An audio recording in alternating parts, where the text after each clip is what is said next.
At a memorial event for David Hamburg, Speaker Pelosi and I had a chance to discuss impeachment. Mr. Dean, who wrote that?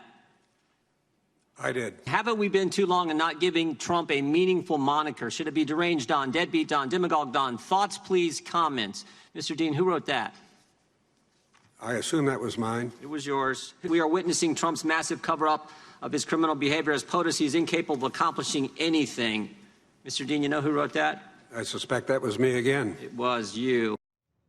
He should have said that was I, but that's just grammatical stuff. That was today at the Judiciary Committee hearing. Jerry Nadler called Lessons from the Mueller Report, Presidential Obstruction and Other Crimes. Now, throughout this spectacle, Dean revealed himself as nothing more than a grossly biased member of the anti-Trump resistance. We all knew that. But not only that, before the hearing even began, he appeared on his new home, CNN, and admitted he wouldn't be establishing anything new or even relevant.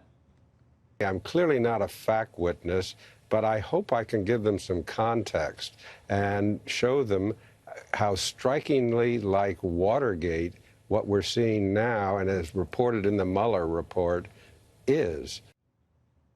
So what the heck was the point of this entire exercise on Capitol Hill? Well, here now.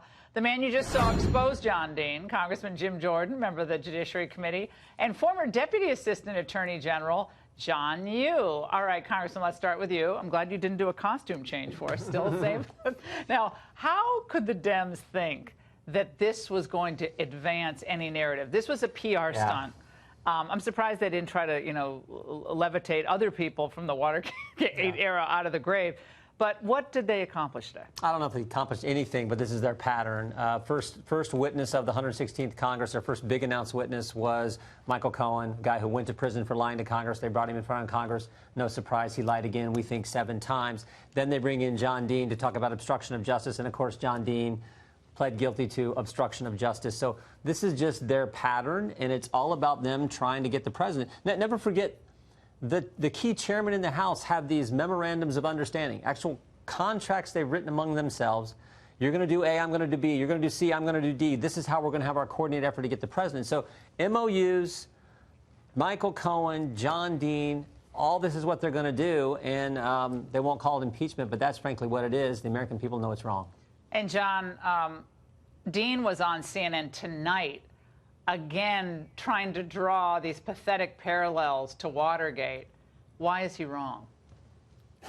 If you wanted to have an expert on how to commit obstruction of justice and commit illegal campaign tricks, well, they brought the expert in, a guy who pled guilty to it, but it has nothing to do with President Trump. Well, also, I guess they're going to call Bill Clinton next when they start the impeachment hearings as their first witness. But look, there's nothing to do with President Trump. President Trump, compared to the Nixon administration, Watergate, Trump made all his officials available, did not exercise executive privilege against special counsel, made all the emails and documents available. So actually, if you wanted to draw a contrast between Watergate and the Mueller report, you couldn't have done better than actually bring John Dean to testify. Yeah, he kind of looked like Mr. Green Jeans from the Captain Kangaroo era. That's why I kept saying, like, Mr. Green Jeans is here.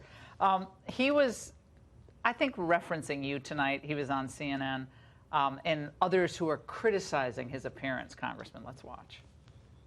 Were you taken aback at all by how personal some of the attacks by Republicans were? I mean, did you expect the hearing to be as contentious as it was? I did, actually. I know the players. I've watched them before. I watched them badger Hillary Clinton. They're all flamethrowers.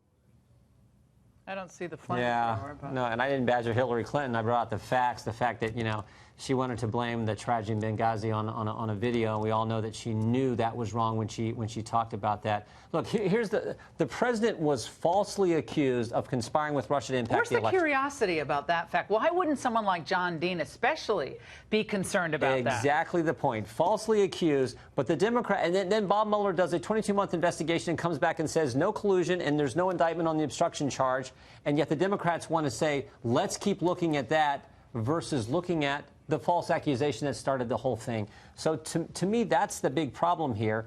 And again, John Dean, here's the other connection with Michael Cohen.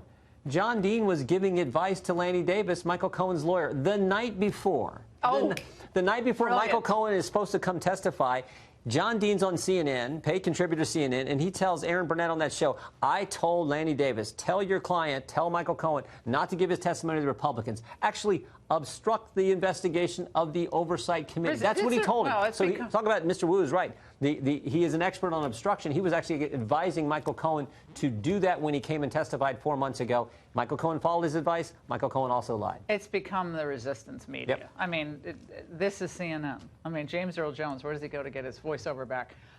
John, in a letter to the House and Senate Judiciary Committees today, the Assistant Attorney General Stephen Boyd offered more details on Barr's investigation into surveillance against the Trump campaign, describing it as broad in scope and multifaceted. I was talking about Durham, the U.S. Attorney in Connecticut. How significant is that language, John? Oh, I think that's tremendously significant. This is not going to be just one review of a single FISA application. And let me also point out, Congressman Jordan has done great work in bringing to light a lot of these shenanigans that were going on at the very start of the investigation. But I'm not surprised Attorney General Barr is going to conduct a broad investigation because I hate to say it, my former colleagues in the Justice Department, the more we learn about how this thing started, the worse and worse it's going to get. It is an obligation or a duty of the Attorney General to make sure that this never happens again. Something like the Steele dossier could set us off on a 2-year mole hunt that tried to tear down the Constitution. I got to ask about Amash. Justin Amash is stepping down from. Well, we had a nice long meeting with Justin tonight, the board of the Freedom Caucus. The chairman and Mr. Amash will be talking about that. We disagree with Justin's assessment of this entire impeachment. We strongly disagree with him. But Justin's a friend. Mark, of course, is our chairman, and those two will be talking about the situation tomorrow. Do you have a lot of friends who think like Justin Amash? We don't, but you know, and he's wrong, and we've said that. I mean, he's setting about to try to destroy this presidency under false pretenses. Totally wrong. Totally disagree with his assessment. We made that clear. Is he going to run for the nomination? Try to unseat I don't think Trump? so. I don't think so, and I hope not. You know, we want President Trump to get reelected. That's what we want. All right. Thanks so much, gentlemen, both of you.